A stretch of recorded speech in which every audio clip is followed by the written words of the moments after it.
Welcome back to my channel. This is Prepping by Faith. I wanted to share with you guys something that I discovered today. I am going to link it for you guys in the description box per usual. But this is something that is coming directly from the World Economic Forum. It is called a Digital Health Action Alliance, leveraging technology to combat non-communicable diseases. And as you know from my recent report, where I shared with you that the G20 had recently approved the global vaccine passport, if we thought that that was going to be limited to only our jab status and their concern over that, I want you guys to understand that this is going to be a lot more in depth than just that. They want to be involved in every aspect of our healthcare. So I'm going to go ahead and share with you some of these slides. It's 29 pages long, so I'm not going to have time to cover all of it, but I am going to go ahead and hit some of the highlights with you guys because I think this is important information. So they're talking about the challenge in this article. They're talking about how these NCDs, right, these non-communicable diseases are on the rise, which we know they kill 23.5 million people each year. They're talking about how they're under-resourced. So they account for 40% of the global deaths. They're receiving less than 2% of global health aid. They're talking about the disruption because of the C-19.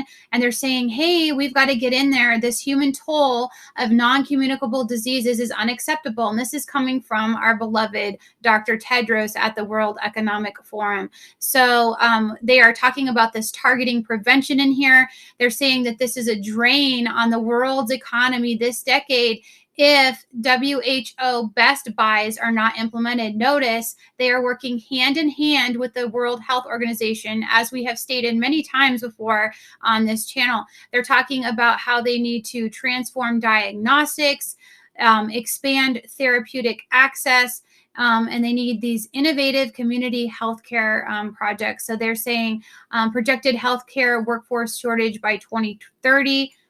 There's 1.2 billion number of adults with untreated hypertension. So this is what they are talking about. As we get into this systemic challenges sheet that they have here, right?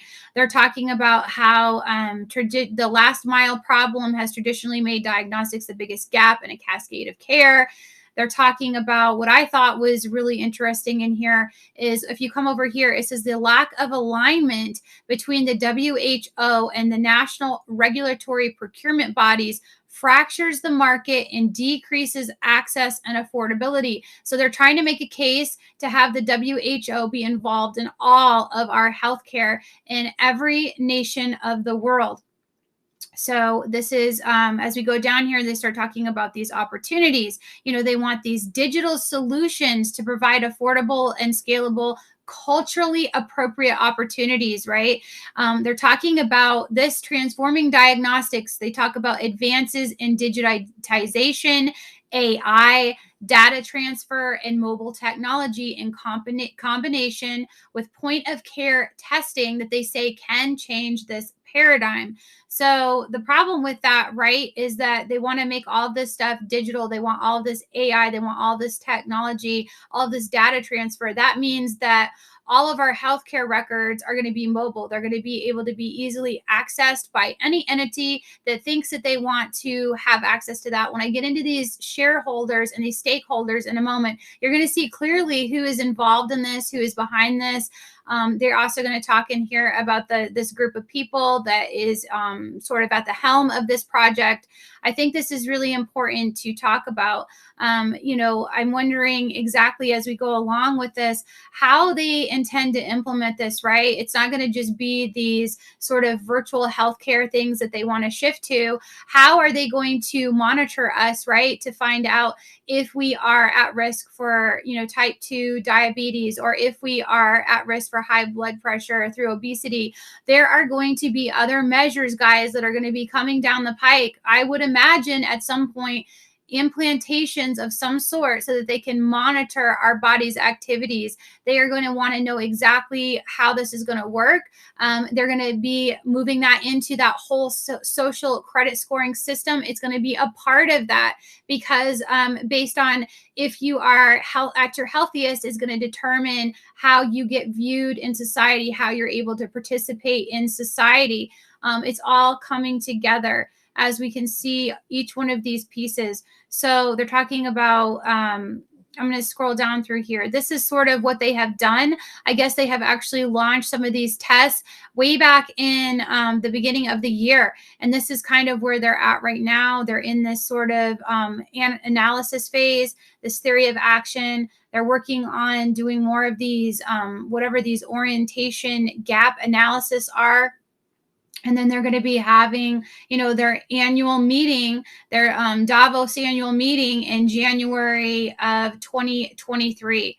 So this is where their lead phase is going to begin. Right now, they were in the convening, they're in the exchanging, where they're sharing and receiving and anticipating these key insights. And then they're going to start deploying, which is their lead. So this is what we are looking at. If you guys are curious about a timeline, a date, when this stuff is going to start sort of appearing, I would imagine this is when these, they've been doing some of their testing in the background. This is when you're going to start seeing some of this stuff at the beginning of this next year. So I did want to go down here and show you who these project partners are. They have Siemens Healthineers, Bank of America is involved in this, guys. The American Heart Association, HUMA, VSP. There's so many names on here. The World Heart Federation, anything that you can kind of think of. There's a lot of these people involved in this project testing of these different things that they are trying out. Here is their steering committee. So we have this Amir Dossal, the UN Broadband Commissioner. We have whoever this guy is the head of the Healthcare World Economic Forum, this Shyam Bishan. And then we have somebody in here from Mercer. We have Siemens. We have Digital Medicine Society CEO. And then we also, look at this, we have this lovely guy here, Surya Koleri, the Bank of America Wealth, the managing director there. So he is also heavily involved in this. And I would imagine if we dug further, I'm sure Gates is very heavily involved in some of this stuff as well, because we know that he works very closely with the World Economic Forum and the WHO.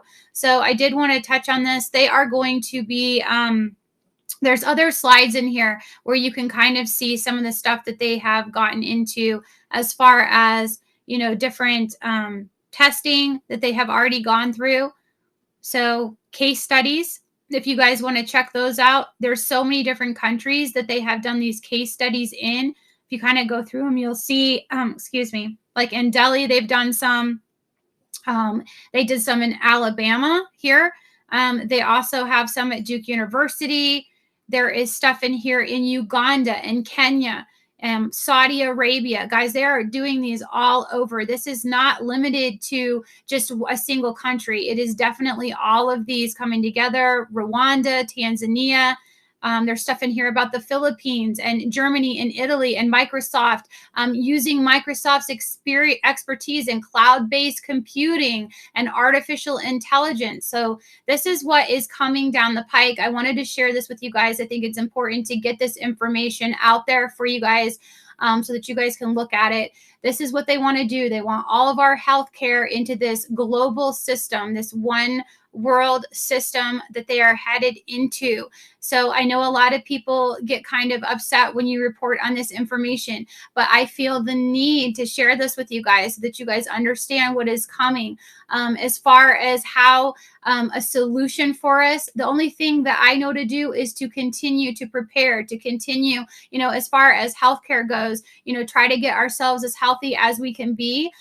Try to put up, whatever we can as far as, over-the-counter medicines, but also, learning more about natural remedies, having books and having things like your essential oils, learning how to use all those things, learning how to grow the herbs and things that we need to take care of ourselves as best we can if we don't want to be a part of this system. So this is what I think that, this is where we're headed. So I just wanted to share this with you guys. If you guys have enjoyed this video today, please give me a like, share, and subscribe. And remember to pray, prep, and put God first. God bless.